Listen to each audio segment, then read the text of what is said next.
Realizing your own mortality, for me, just feels like a very powerful way to understand what really matters in life. Steve Jobs said it, Gary Vaynerchuk said it a lot. Really realizing that you are going to die someday, I think really helped me. It really, really helped me.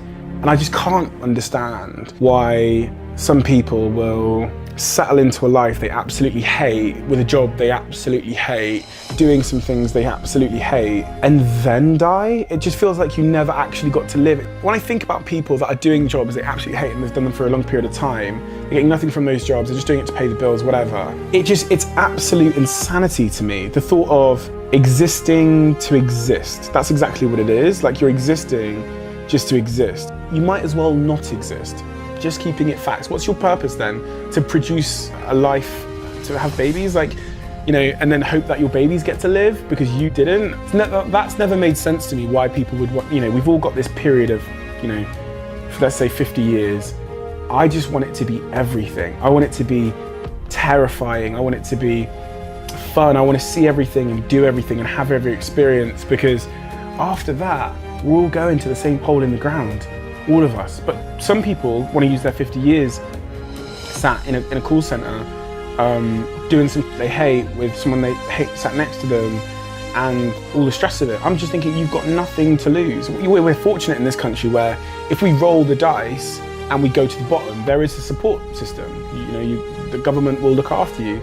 So people in this country and parts of the world where we have that support system, in your case, you're absolutely crazy.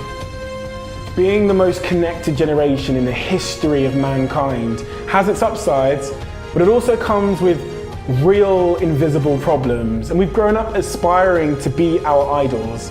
And that's dangerous. I mean, aspiring to achieve great things is fine, but aspiring to be our idols is dangerous. It's dangerous to want to be someone you're not. It's also not possible, but it's dangerous.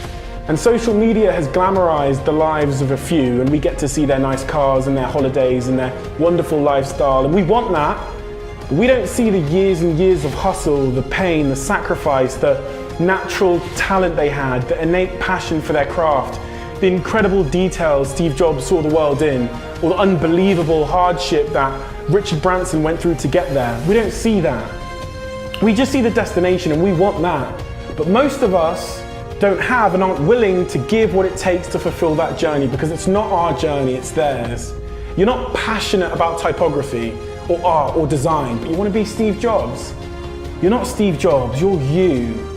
We are the generation that has confused admiration with aspiration, and we'll never find our own happiness until we accept that we can't have anyone else's life but our own.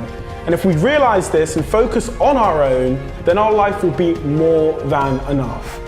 You know, young men want to be Mark Zuckerberg because they admire him. But the crazy irony is we admire him because his life was unlike others. He didn't try to be like others. So if you want to be Mark Zuckerberg, it's time to stop trying to be Mark Zuckerberg, because you'll never achieve your personal greatness. Our idols did not follow in the footsteps of their heroes. There was no Bill Gates for Bill Gates to emulate. He had to carve out his own path to find his own greatness. Each of our idols have uniqueness as their power. They have the conviction to disagree, the confidence to persevere, and the braveness to go against the status quo instead of embracing it. You know, we celebrate their individuality and their lack of conformity, and the audacity of their strong beliefs that black was equal to white, or their vision for a pocket computer, or a more connected world, or a driverless car, or a personal spaceship that could go to Mars. These ideas could only come from people who did not follow in the footsteps of others. So my advice to my generation is, don't aspire to be your hero. Stop trying to mimic what you see them doing. Strive to be yourself. Visionaries are not to be imitated, they are to be admired. Trying to be someone else is a surefire way of becoming nobody at all.